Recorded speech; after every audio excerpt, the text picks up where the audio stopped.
And I think one of the best gifts you can give others, whether you're a professional speaker or just in business and sales, is just help other people. And the greatest gift you can give someone, I believe, is a referral.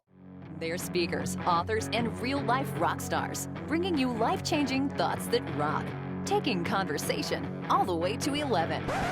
Most shows only go to 10. Well, it's one louder, isn't it? These go to 11. This is Thoughts That Rock. Now, here are your hosts, Jim Knight and Brant Menswar. What's happening, friends? What's up? Friends and fam. It is Thoughts That Rock. It's Brant and Jim. We are here to just give you some wisdom today. I thought you were about to say embarrassing. I don't know. I was going to go for a fancy word and then my mouth wouldn't agree. So I was like, you know what? Let's just say give wisdom. We're here to help. And we are. Friends, people. So listen, this is the podcast. You know what it's all about. We take about 30 minutes. We tackle a current challenge in a how-to format. Mm-hmm. And today's guest was just phenomenal. One of my favorites all time. Honestly. Yeah. And it's our good friend, Ross Bernstein, who, you know, if you're in the speaker world, you know exactly who that is. This guy is a Hall of Fame speaker, and that's not like a made up title. Like, he's part of the National Speakers Association. They actually have a Hall of Fame, which he's in. You know, he's just a phenomenal business speaker. He's keynoted like on 7 continents. Yes. And I say on 7 because there's only 7 continents, Yes. Brant. Yes. Double checking. Yes. Here's, in addition to that, if that wasn't enough, the dude has written 50 books, 50 sports books. Like, it's makes us feel very lazy. I'm totally inadequate thinking about all the work that he does. But, you know, it's great because Ross, who I met through his brother, Andy, who has a totally different business. And, you know, Andy just said, you got to meet my brother. He also does what you do. And come to find out, this guy's like a legend in our field now. And he's got some, I would say, pretty unique techniques to growing his own business. And I think he incorporated some of that in today's topic, which was how to creatively grow your business. And so, you know, there might be some of our speaker friends that are listening it's going to be right up their alley, and other people, you might have to connect the dots a little bit, but boy, he was a wealth of knowledge, and we laughed our butt off too, right? Yeah. I mean, talk about swimming upstream. This guy just has sort of found what worked for him, which is not what works for everybody. Yeah. But also doesn't follow the trends or the fads or what everybody else is trying to do. He's found a way that works for him. And I think just seeing and hearing from him of what he does that has allowed him to reach this level of success will be inspiring for anybody who is feeling like they're swimming upstream right now and want to do something a little bit different. There's more than one way to skin a cat, as they say. And there's a bunch of naked cats around Ross Bernstein right now. I think you just pissed off like half our audience who are cat lovers. Wow. That did not end the way I thought you were going, but that's it's okay. His new jazz group, Ross Bernstein and the Naked Cats. I'd go and see that, which is very weird. Too. It was a fun conversation. We think you guys are going to love it. Check it out. Boom. There he is. Legend. He is a legend. In the studio. Ross Bernstein in the house, in his own house with a cool background. You got a lot of stuff going on back there. What's up, buddy? Great to see you, Jim and Brent. I'm honored to be here and excited to hang with you boys today. This is going to be great.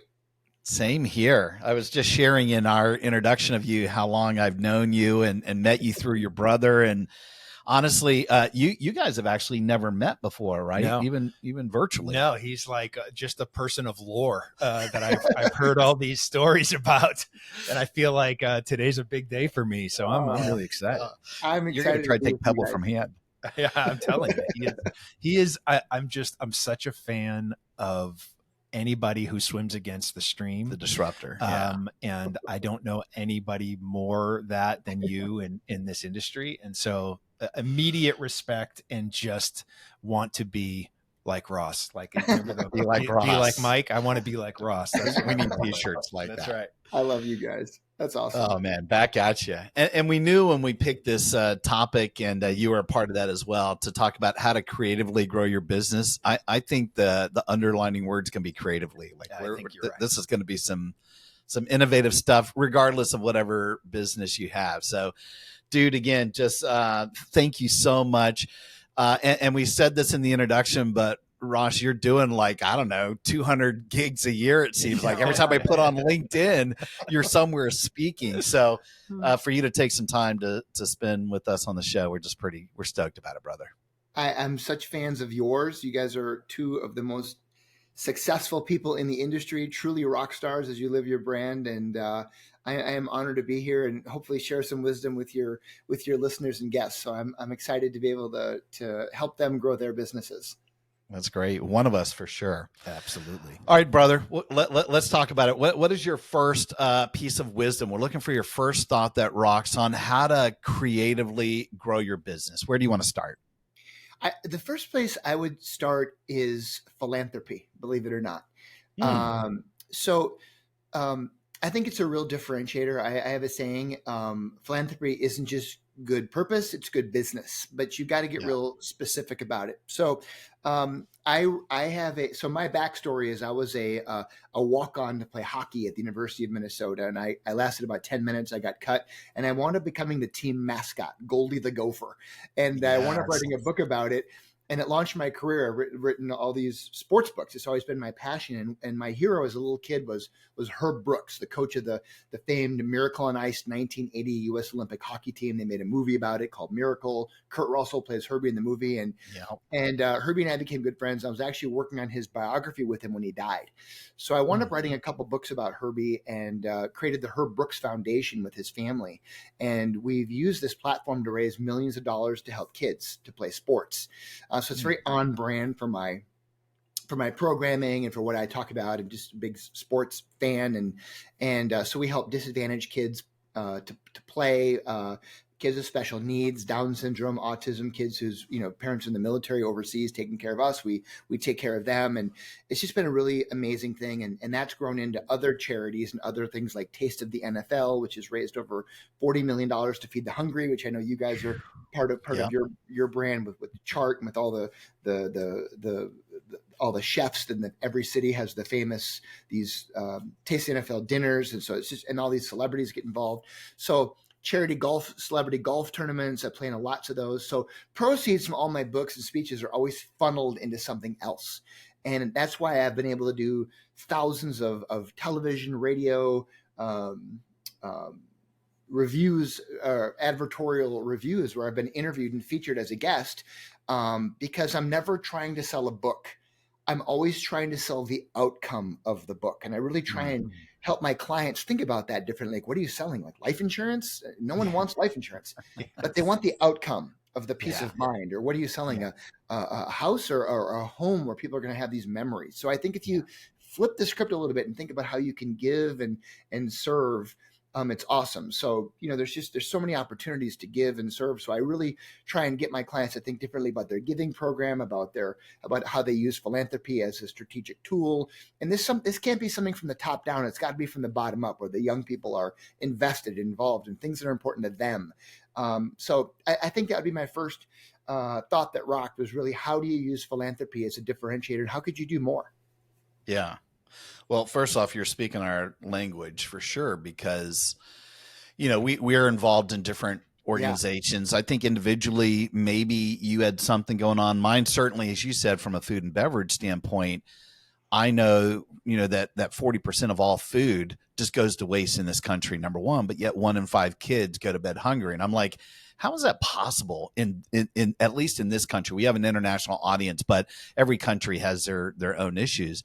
I always said I wanted to be a part of the solution. I would love to stamp out at least childhood hunger in my lifetime, and to know, man, I got to be a small part of that. So I started funneling a lot through No Kid Hungry or even Feeding America. But then I think with some of the stuff that you were going through, I think, thinking about pediatric cancer was a focus for us. And we support, as you know, Cannonball Kids Cancer. That's always been a part of what we do in almost all of our businesses now. And quite honestly, to your point, it's our favorite check to write. When we can do something that is for the greater good, and maybe we don't even talk about it enough, because that's also part of philanthropy. And I'm glad you said this. When you talk about philanthropy, when people are thinking about growing their business, it isn't always necessarily funds, money, although that is predominantly what would make the most help. It's also time, it's servant leadership. You said it best, being of service to other people. So when you use that word, if you think, how can I help other people who are a little bit less fortunate? You're going to win. It's not the reason to do it because it's going to help business. It's the right thing to do. But oh my gosh, is it a great outcome? It certainly doesn't hurt the business when you think like that. And I don't even know, and I'll leave it, I'm going to turn it over to you too, but I don't even know that people were talking about this 20, 25 years ago. I'm thankful that I work for a company that had words on the wall like save the planet, all is one, take time to be kind. So there wasn't a marketing initiative or a live music event that didn't have some sort of a charitable component. So it's part of my even career DNA. But I would be blown away if some company isn't at least doing something, even if you're a sole entrepreneur. If it's all about the greed and the money, what's the point? And really, I think you'll start to be revealed. You'll be unmasked as that's what's important to you versus helping other people. Yeah. Yeah. I think it's interesting. I think there's a direct impact, of course, when you are working with a charity of some kind, but I think there's a ripple impact that happens when it's your focus. And so the interesting thing for us is, because we've been so vocal about Cannonball Kids Cancer and the work that we do with them, we end up finding out that some of these companies that we keynote for, a week or 2 weeks or a month later, they make this large donation to Cannonball without us even knowing it. They just felt compelled because of the message and the story. And so you have this ripple impact because your focus was on building community. And I think that's, at least from the outside looking in, Ross, from your careers, what I've observed is you're really about building community, and you build community in a very different way than a lot of us have experienced in the past. And I think that philanthropy, when that's the focus, and you're helping and building others up, while you are imparting your wisdom and the things that you have learned, and I think that that's accepted in a different way. And it presents a larger outcome than just somebody being inspired by your talks or your books. They're inspired by the man, right? The soul, and we see this a lot in sort of modern church world, I think, as well, right? You see churches that, if their goal is to, I'm going to put this in quotes, build the kingdom, and that is sort of where they might focus, you go, okay, I get that. But when it becomes build the church, and by the church I mean your church, it leaves a bad taste in your mouth, and you don't see the level of acceptance and success when the focus is on really building the community, a community, however you want to look at that. And has that sort of been your experience, Ross, that the more you focus on sort of enriching the entire community, the more your business has grown? Yeah, for sure. I mean, high tides raise all ships, right? And it's just, I think that where you can get people involved and you can attract magnetically people too. And you guys are givers, man. You guys, that's part of your DNA. It's in your soul, right? There's givers and takers, and it's just, it's the whole reputation isn't what you say, it's what everyone else says, and that's what people know about you guys. It's what you do, and it's why people are magnetically attracted to you. So yeah, I think it has to come from a place, a great place from your heart. You can't monetize it in a, that way. It has to just be transparent and something that is very near and dear to you. So I write a lot of biographies of celebrity athletes and coaches. So I've been able to create some cool foundations with them that have led to real great purpose later in life, creating scholarships for kids and endowing, really using funds to do amazing things, and then getting their spouses involved, running golf tournaments and galas, and having, purpose for life after sport, or life, after business, and then you attract all your friends to your boards. And it's just it could be small, just have a giving page in your website. It could be huge. It could be a, like ours is a big 501c3 nonprofit with an executive director and staff. And so it could be as big or small as you want. But I just think to be able to give and to really do it strategically. For me, I don't want to just give to the American Heart Association. I've got programming where we put clients under our umbrella. And then for me, if I'm working with Coca-Cola or UPS, it's like, hey, let's tie to your charity for this event that we're speaking at. Let's make it big. Let's do something. We're doing a beach cleanup, or we're gonna get people to quit smoking, or do whatever it might be. Right? There's so many different creative ways that you could look at it as a differentiator. But then to make people feel good about what they're doing, to partner with it. So I'd encourage people to create their own program under their own umbrella. Talk to your accountant, get it set up, be on the up and up, but then do something so you're not just randomly giving. It's like, I'm giving with a purpose. Like, this is what this is what I'm all about, and this is going to be my legacy. So I think that would be a great place to start, and to really reimagine it. But also to be careful. If you're giving to pediatric cancer, are you going to work with companies that use money from stem cell research? That may potentially alienate people that have more faith-based. So there's some landmines, right, that you want to really be careful to pick things you're near and dear to, that you have skin in the game. Maybe some ailment that personally affected you or your family, but just be careful that you align with the right people, because there are a lot of bad people in this world. And I think we saw a lot of those people during COVID that said, "Oh, we're a nonprofit, we're a charity," and they were and people got burned. So just caveat for that. Well, I think this is why you've really taken it to the next level. I think you would be happy if people were at least writing a check, giving some percentage of sales. Like I'm still blown away that there are companies that don't sort of put this front and center and make it a part of their mission. And I'm talking about everything. I mean, you could easily go, all of my paper and business cards is all going to be on recycled paper, and I'm going to utilize soy ink. Yes, we're going to have green initiatives inside the building. Yes, we'll have LED lights. You could go down the path and go, I'm doing everything I possibly can. But really, would you be willing to take 1%, 2%, 3%, maybe 5% of all company sales off the top line and give that to a charity that makes sense? I remember talking to an automotive company in one of my speeches, probably about 6-7 years ago.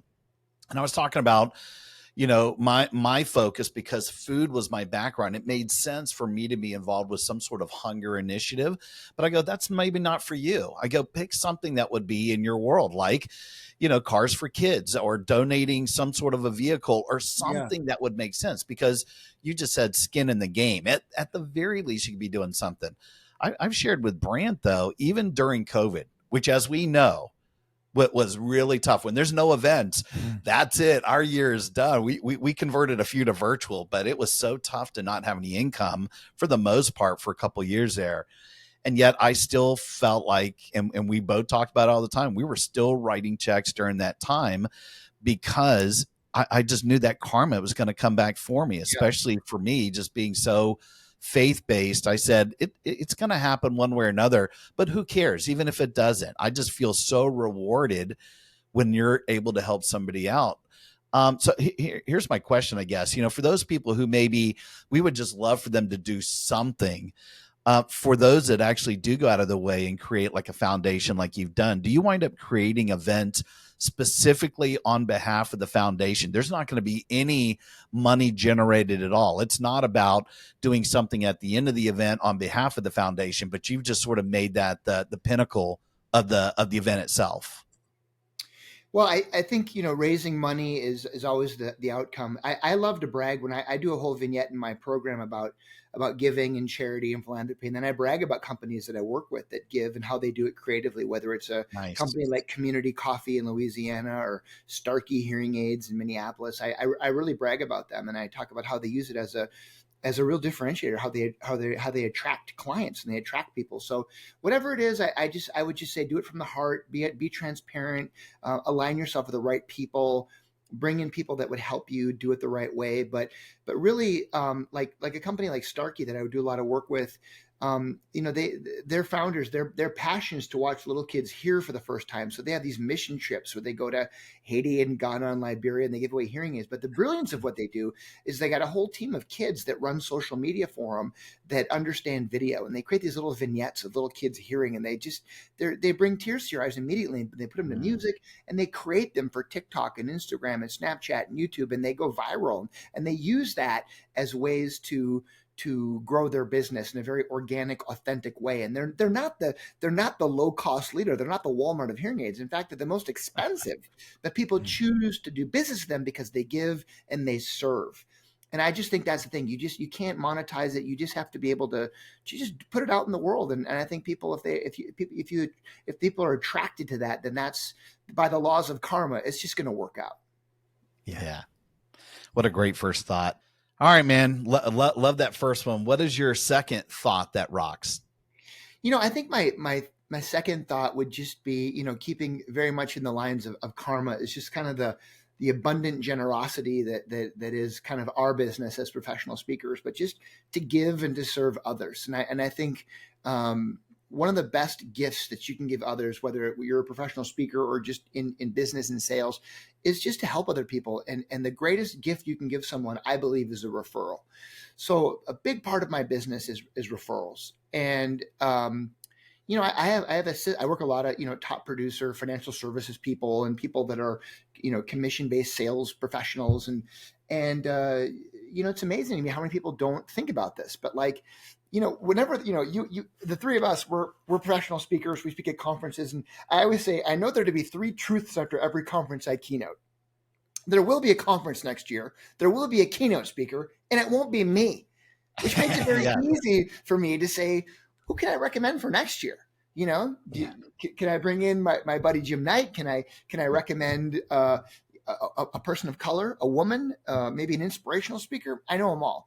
And you know what I get in return for recommending a competitor to get that gig? I get beer. Like, I don't want money. I get a lot of speakers sending me checks and referral fees. I don't want that.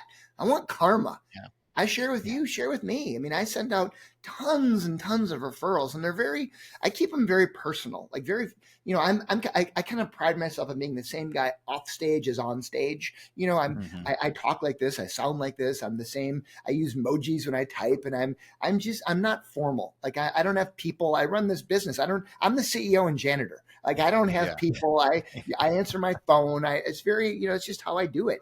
And so a few more cuss words privately, though. A few. It's authentic. Right. That's real. Yes. Exactly. So I send out a nice referral just saying like, hey, I'd love to, thanks for having me. I'd love to introduce you to my buddy Jim Knight. He's amazing. Talks about culture that rocks. Created the whole culture behind the Hard Rock cafes and their whole brand. And he's an incredible speaker. My brother's worked with him. And hey, I've CC'd Jim in this email. I've included his contact info below. I'm sure he'd love to send you his new book. It's awesome. I hope you guys can connect. I'm out. And then, you reply, oh, Ross, love you, brother. You're the best. Hey, Janet, I'd love to learn about your upcoming event. Can I send you a book? Is there time you'd love to chat? That's it. I'm out. But so many people don't do that. And then other people keep track and they keep score, and it's this and that. And it's just like, just give abundantly, right? Just help people. And I find that not only do I do that for my speaker friends and I get them tons of gigs, they share with me too, right? They're like, hey, I'm not available May 5th, but I bet my buddy Ross is. Or, hey, or the first thing I do when I book a gig is, who are your other keynote speakers? Can I recommend a few of my friends? Now we're all hanging in Hawaii, right? So beer's on you. And then I help my clients. So, every conference we're at, who do you suppose pays for it? The trade show, right? I mean, unless it's a corporate gig, if it's an association, every one of those trade show booths, they're paying, and they're the ones paying for the open bar. They're the ones paying so that we can have room rates for $100 or whatever, right? So you couldn't do it on your own. So I'm always thinking, who can I recommend to you? Are there some other clients I've worked with that would be great for your trade show? Or who can I recommend to your company? Maybe you guys want, looking for new clients. I'm good at playing matchmaker, and by the laws of karma, I'm able to meet these CEOs, and I do a lot of customization, so I'm able to get to know them, and I'll go in before and I'll stay late afterwards at the post event so I can network and meet people, and that's where all the next business comes from. And I'm always Yeah. thinking, how can I help you? How can I be of service to you? So I think just that abundant generosity, quote, mindset of just helping others every day. Who could I help? I think it comes back to you. Yeah. Yeah. Go ahead. To me, it's this, I'm a broken record when it comes to working with other leaders and trying to get them to understand that we don't control outcomes, right? Like that you're not a wizard. You can't wave a wand and control the outcome of anything. The only thing that you control is the deliberate intention that goes into the decisions that you make. Mm. And that's what I really take out of what you just said, which is, you know what, if you approach this through the values that you hold near and dear, that's the best you can do. You approach it with that abundance mindset and you just give and give and give because that's who you are. And in my world, I call that feeding your sheep, right? You're feeding your sheep and those sheep are going to be fat and happy at the end of the day, no matter what the outcome is, right? You Love can't that. control that. So if it's a great outcome, fantastic. If it's a bad outcome, you've done your part. You can go to bed at night knowing that you did everything in your Yeah. power to honor the things that matter to you. And when you remove the pressure of the outcome, it's a lot easier to be happy and find Yeah. success, Love even that. when success might not be that ending outcome that everybody sort of puts all of their worth into. Did you notice when Ross was talking about giving and serving others, he was just propping me up. He's giving and he's speaking the Yes. language. He's walking the talk. Thank you for all of that, man. I'll taper that in editing. Yeah, later. Don't that worry won't about make it. That won't that's make all it. going to get cut out. It'll never see I'm the gonna, light of day. I'm going to break and I'll cover over Jim's name and go. I love Brant Menswar. Yes. I love his book, Black Sheep. Black Sheep. That's how that all. No, I think and I want to be careful. We're not just talking about speakers here, and Ross, all three of us, you in particular, because you do so many different engagements, you meet with so many different industries. I certainly hope that somebody who's listening right now, who's not a speaker, their synapses are still firing off.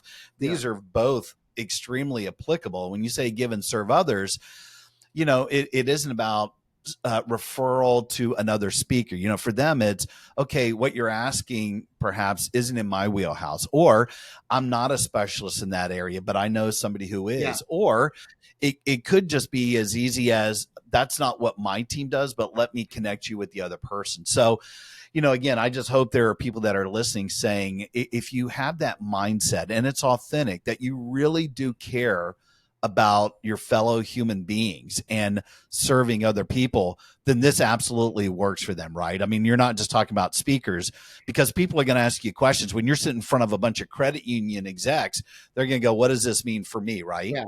Well, I work a lot, for instance, in real estate with big realtors and top producers, as you guys work in that space as well. And the top producers, they've always got referrals for title companies, for insurance people, for mortgage and lending people, and for a home inspector and furniture and staging. And they're always thinking, down the line, right? Health insurance. Well, I know insurance people, so who can I, and it's that mindset of how do you just give and serve? And then I think too, just along those lines, it's about being scrappy, right? Like I'm a hustler, like I'm a small town guy. And I know you guys have that mindset too, but like, for instance, I had a client recently. They didn't have my full fee. As speakers, we have our fee, what we, that's how we get paid. And so that's okay. I mean, if they don't have your full fee, I always try and find value. My fee is my fee. I always tell them this is my fee. And if you don't have the fee, I try and make up the difference. Like maybe that's bartering, or maybe it's cool travel in my world, because that's a big part of what I do. But I also have found a new way to use LinkedIn more strategically for referrals. So for instance, I had a client and they didn't have a big budget. And I said, that's okay. I'd love to work with you. It's a cool company. Tell you what, I was looking on your LinkedIn. And this is a client in medical device. I work a lot in that space. And I said, look, I know you don't have full fee, but I said, how about this? If I do a great job, and I'm sure I will, would you feel comfortable recommending me to 3 people on your LinkedIn that I've already identified that are principals at these big medical device companies that I know all have big fall conferences coming up like 8 months from now that I know they're going to need speakers.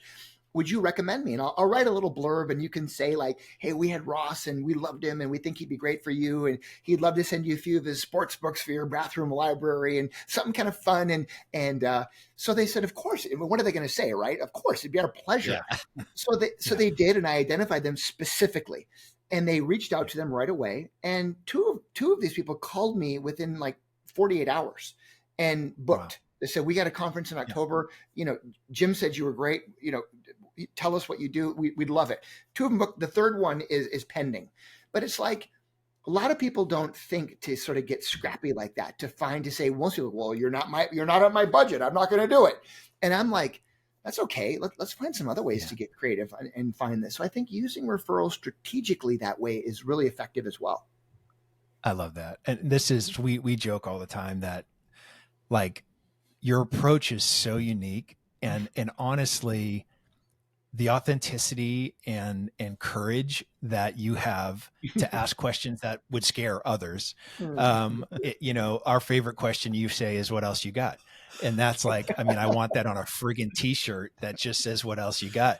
Because, but this is the point of that. And now after sort of listening to you talk about it, I understand why you have the success you have. Yeah. When you approach somebody with an abundance mindset and you're giving and giving and giving, when you ask the question, what else you got? You open up that abundance to them. And they, you know what I mean? I just never thought of it that way until this moment, that when you approach it, where you're like, yeah, okay, well, I'm going to do this. And I know you don't have that, but I'm still going to show up and I'm going to give you this. And it's going to be incredible. And you approach that abundance in that way. When you say, what else you got? You just enlarged their whole world as to the other things that they have that might not be money, that still has tremendous value. And you sort of are passing the baton to them to say, can you have that abundance mindset now when it comes to paying me? And it might not be in what you were thinking, but let's get creative and let's think about how we can provide value for each other. There's no pressure. There's no, it's like, it actually is a fun exercise, I think, for some to go, well, we might not have this, but what I do have is X or Y. Would you find value in that? And you're like, right. As long as it makes up the difference in the value. If your fee is here, that's right, and they're here, it's like, well, that's okay. I know money isn't always right. It could be like, I had a client recently that they sponsor a bunch of celebrity golf tournaments. I'm like, how about some foursomes in your celebrity golf tournaments?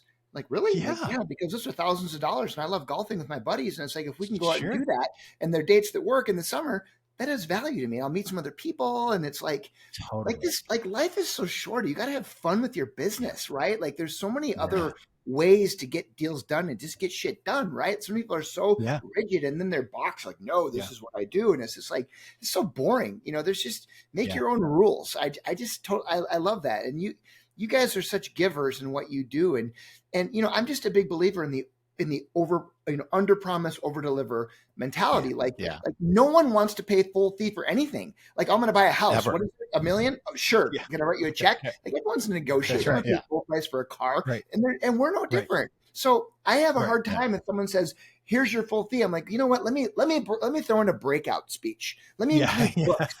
Let me do something. Other speakers are like, I'm going to charge you $5,000 to come to your client dinner. I'm like, could I please come to your client dinner? I would love to be there. Yeah. Right? We'll talk sports with people. And guess what? I'll walk out of there with a bunch of business cards. I'm not going to ask anyone. But by the laws of karma, if you're present, if you show up, if you're like real authentic self and you want to be there, you're excited, like the energy, right? Like, if you bring that, it's just going to lead to more shit. And I just believe so many people have such a weird way of running their businesses. I'm like, it's just really easy. Just be a good person and give, and it comes back. Amazing. I feel inadequate now talking to Ross. I'm like, I thought we were doing a good job. I'm like, do I have something I can give right now? I'm like, shit, I just want to give. Maybe in a assortment of canned hams and smoked meats. That would be lovely. Yes. Honey baked hams coming your way. I want to send people. I'll tell you what. One of the greatest gifts Jim gave me was, I remember I've done a few events at Chart, which obviously your audience members know. It's, you guys have your backgrounds in hospitality with restaurants and hotels, And I came in as a newbie, and Jim, you came in and you teed me up, man. You were like, hey, this is my friend Ross. He's great, and he's, new to the industry. And I'll tell you what, I came in and spoke at a chart conference, and they don't have a real big budget. Right. But I saw the value of the people in the Big. room, Yep. and I did this Yep. chart. I was the closing keynote. Half the room had already left. Yeah. And I came in there, and I'll tell you what, Jim, these guys brought me back like 5 years later, and I looked. Yeah. I I think remember. I'd booked. I think 18 members of Chart had booked me from that one Wow. big events. Little Caesars Wow. Pizza, Smash Burger, Buffalo Yeah. Wild Wings, Drury Yeah. Hotels, and a Yeah. big part of that was because I love you. You were like, hey, my friend Ross is going to be great. And and so that's what I call currency, right? You just shared that Yeah. love, Yeah. and that helped me. Just that endorsement was awesome. So I never forgot that. And that was so cool. Thank you. Well, I appreciate it, man. And it was my pleasure. And I knew, and I don't know if you remember this, but after we were together at a gig, I watched you facilitate. We hung out on a bus afterwards and just, it was almost like our own mini mastermind. Like we Yeah. were sharing what's going on and how we did our businesses and fees and all that. And believe me, that conversation helped me as well to think differently about the business. I probably came back and shared some of this with Brant, but to be honest, this is just you, man. I mean, I'm glad that I could be a facilitator to set it up, but I think it's possible that some of the companies you work with who feel they got this killer bargain because they talked you off the ledge of whatever your fee was, they've thrown in a couple things that they already had, but I bet you it's possible that they think when they see you, because you have the content and the storytelling and the delivery. You've got the two things that speakers today have to have. You can't get away with one or the other. You got to have both. I bet you they probably sit back and go, oh man, we got way more than what we bargained for. So now I think they go overboard in making introductions, and they're thrilled to have given you a box somewhere, or some tickets to wherever on the other side of the planet with some Sherpas in your family. I've seen all those pictures. It's amazing. So just throwing you a little love back before we go to your third thought.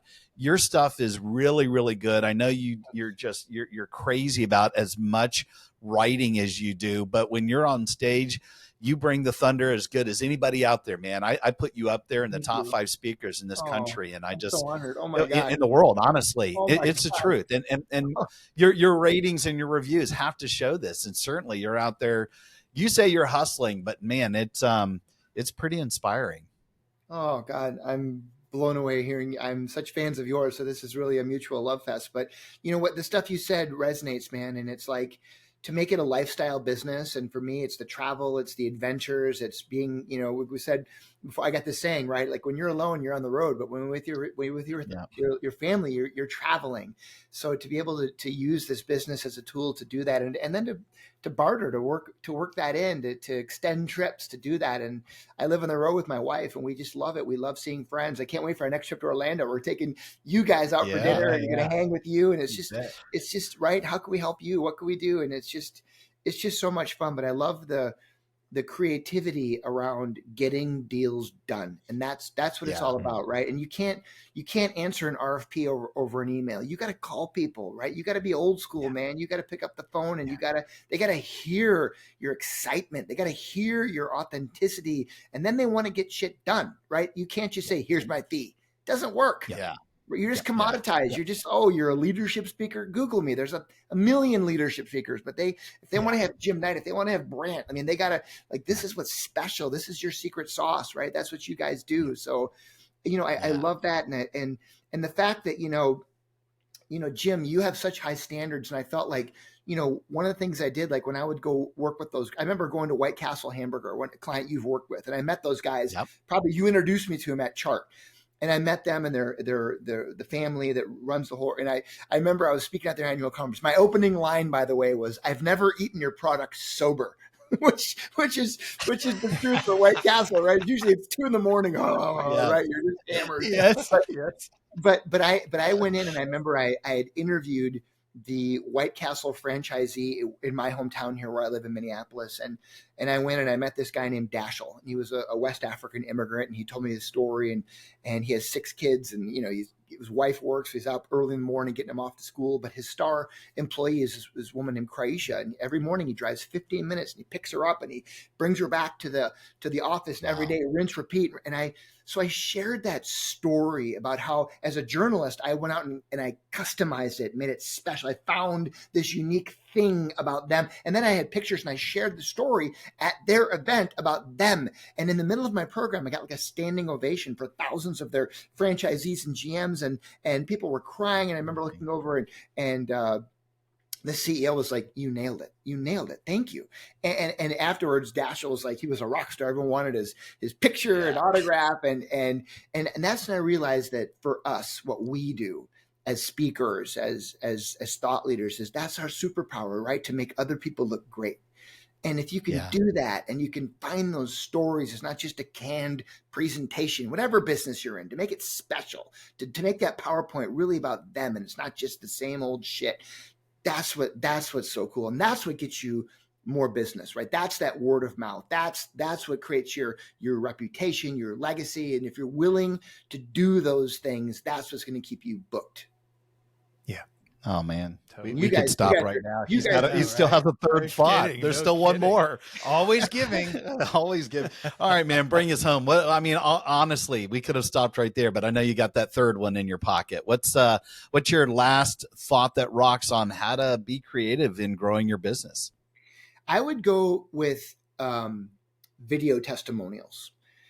This is a weird thing, but I think it's very underrated. So we've all got testimonials on our websites, whatever business we're in. Certainly as speakers, it's a big thing. But video testimonial really, really took my business to the next level. I would say it probably quadrupled my business. Most speakers have a video, and I would recommend anyone for any business to have a demo video. It's the most important thing now.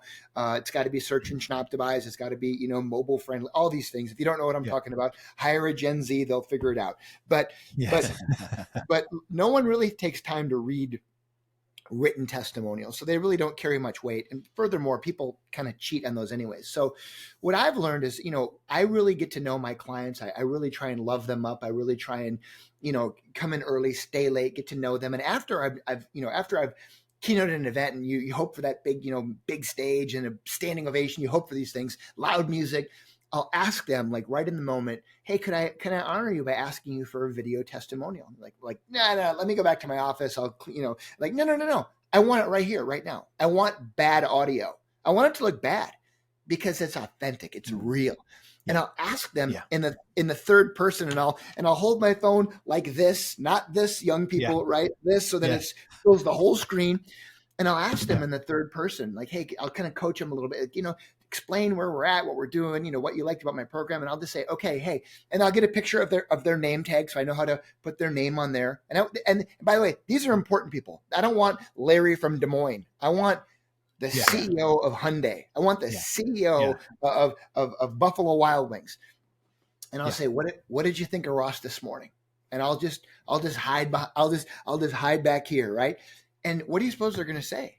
Ross is incredible. Now, if they say Ross sucked, that's not going to make the video reel, right? Yeah. But what I found is they're going to go on for sometimes a minute or two, and they're going to go, "We just love Ross because he took the time to get to know us. He did this, he did this, he did this," and I'm like, "Okay, awesome." And then I learned how to do a Final Cut or iMovie and just kind of edit it together. And I've got, so in my demo video, which is like 35 minutes, everyone's like, "Your video needs to be 4 minutes." I'm like, mine's 35.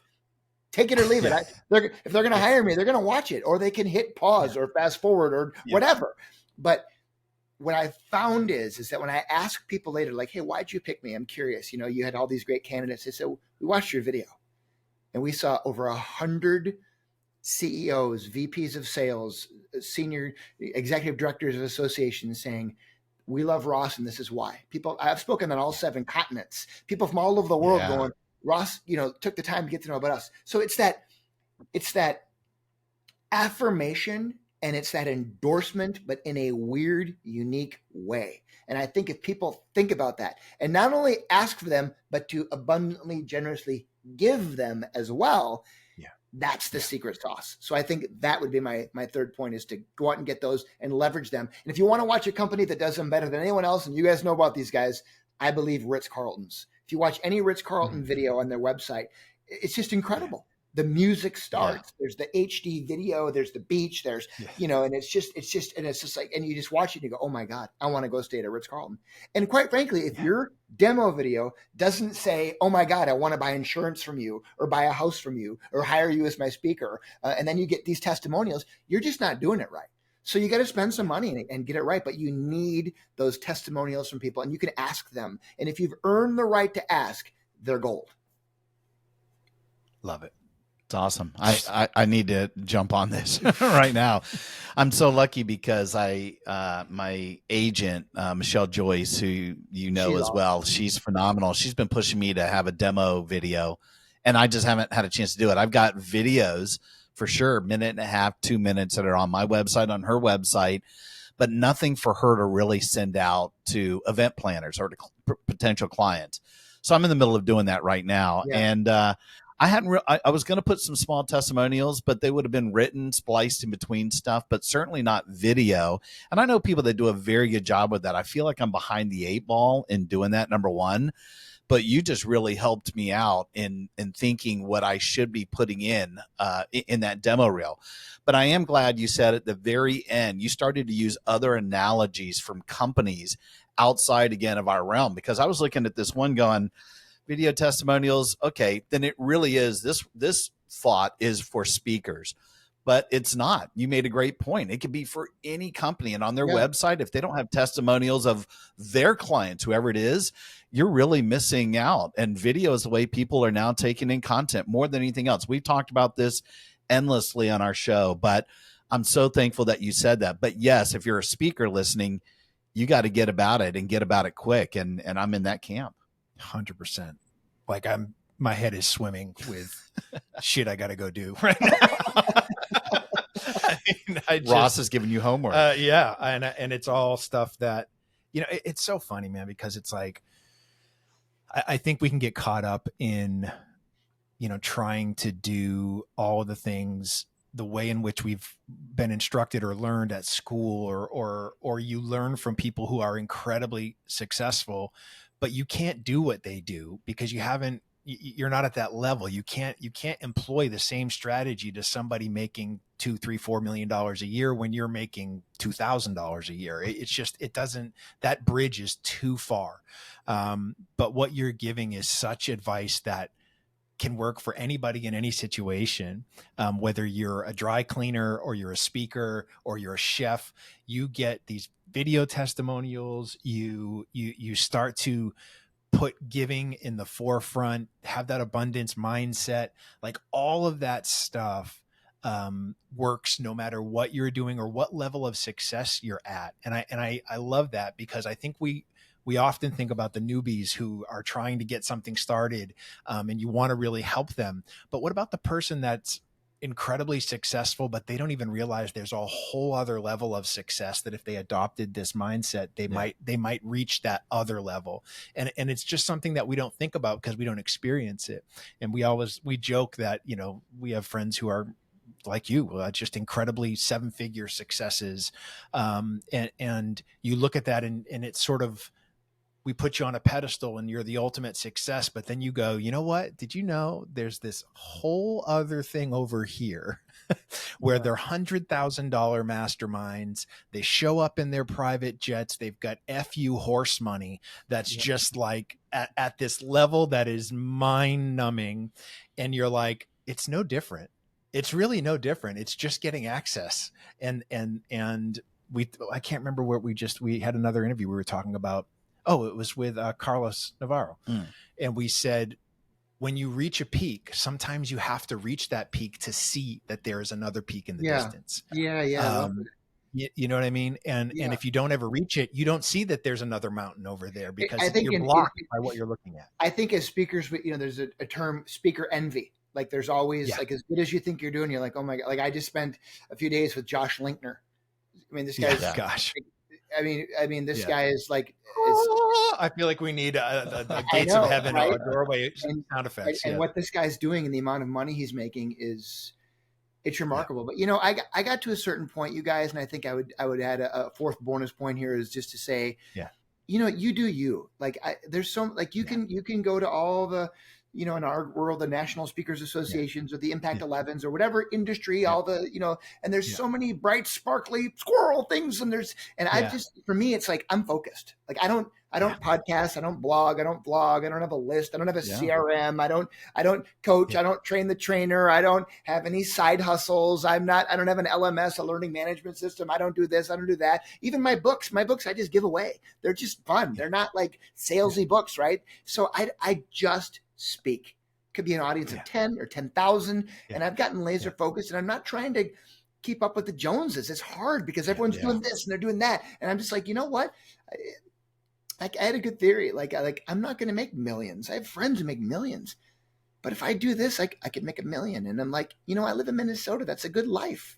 I don't have any debt.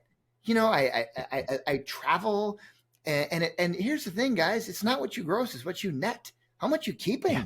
I don't have people. I don't have a building. I don't have any overhead. Everything I make travels right off, right? It's like you got to create a lifestyle that's comfortable for you, where you're not just constantly chasing. You go to these conferences, you're like, oh my God, there's so many things I got to do. No, take stuff off your plate. Figure out what you want to do, what you're passionate about, what you like to do, and then it's like, just be good. And then life is so much easier, right?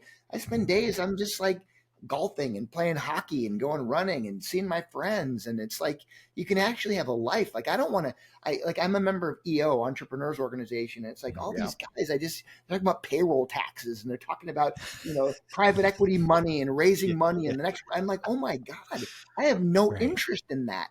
I'm not good at that. I don't want to do that. And I just think, just find a path that's just good for you, and just have fun. That's what I think of you guys. You guys are so fun. Like you're beloved in our industry because you're just authentic, great people, and you're always helping people. And I'm just so proud to be your friends. And it's awesome. Like that's what life's about. Like surrounding yourself with the great people, like your buddy Sylvie DeGiusto. I love Sylvie. I just got Sylvie a gig in Indianapolis last week. People like that. Who's better than Sylvie, right? I mean, it's like all these people in your world that you get to hang out with. We're so blessed, and it's an awesome time to be in business. It really is. So many people are so freaked out about it. But there's so much business out there. And if you have the right business model, that it comes from your heart, I think you're just going to kick ass. And I hope all your listeners can take a few nuggets of wisdom and try and just find a few things.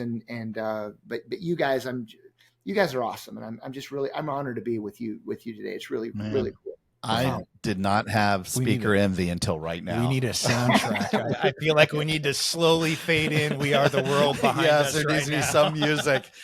If we don't put that in the final show edit, I'm going to be disappointed. I mean, my business crush with you just took a whole different level. You are the best, dude. Hey, I know you said you're not really, even your books, there's nothing really that you want or to sell other than just good karma. But where, at least if somebody wants to learn even more about you and see your Hall of Fame career, where at least could we send people? At least give us a website, man. My website's rossbernstein.com. But yeah, I'm definitely not trying to shill any products. You know what? I watch your podcast.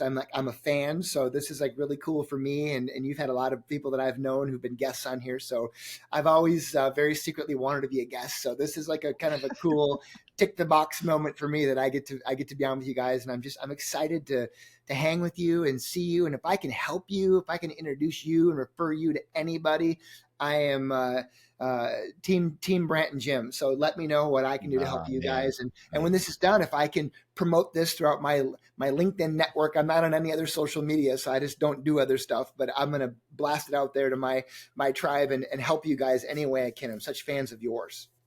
Well, we've got a surprise for you. You're going to be our guest every episode now because this is just too good. It's now just Thoughts with Ross. Thoughts with Ross. That's the name of it. Not Thought That Rocks.